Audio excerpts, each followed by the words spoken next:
Guys, andito ako ngayon sa Pasig, sa may Bureau of Fire Protection. Nagbabayad ako ng ticket ng violation kasi nakaraan na huli ako, natikitan ako. Ang violation kay DTS, disregarding traffic sign. So pagpunta ko doon pinakita ko yung ticket, violation ko DTS, tapos 1,000. Tapos sabi ng guard sa akin, para daw maka-discount ako, punta daw ako dito sa may City Hall, sa may 7th floor. Kapatatakan daw yung ticket, may inisyo sa akin, may discount yata na 200 pesos.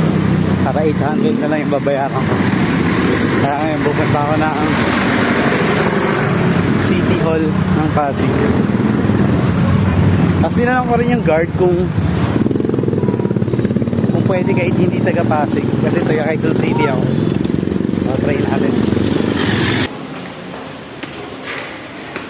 Dito na ako sa loob. Ito ako 7th floor. Magagdan na lang ako, yung magalit. Guys, okay na. Natataka na yung ticket natin.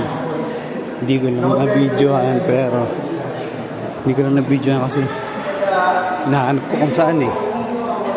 So, sa pag-umakit kayo 7th floor, pagtanong nyo, hindi sila. Kaya magbibigo. Down po.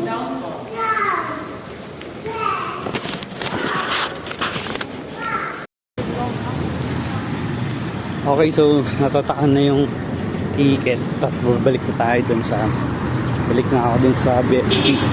May window 1. So tignan natin kung magkano yung discount, kung 800 na lang ang babayaran natin.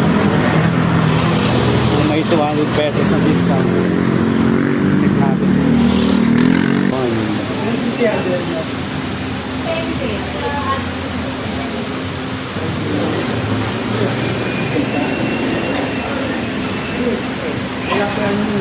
O ano natin yung ticket dun sa window 1.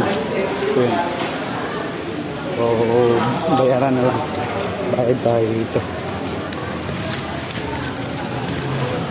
Ang ba? Total payment ay 800.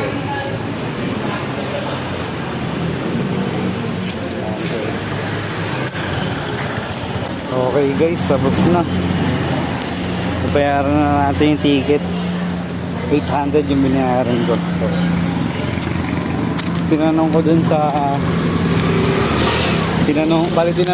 cashier, dun sa tumatanggap ng bayad. Tinanong ko kung magre-reflect ba sa LTMS portal, sa account natin sa portal. Sabi hindi naman daw. Ito, 800 binayaran natin. Zero din!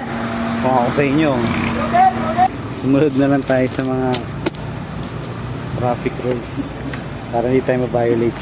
Yun lang, salamat.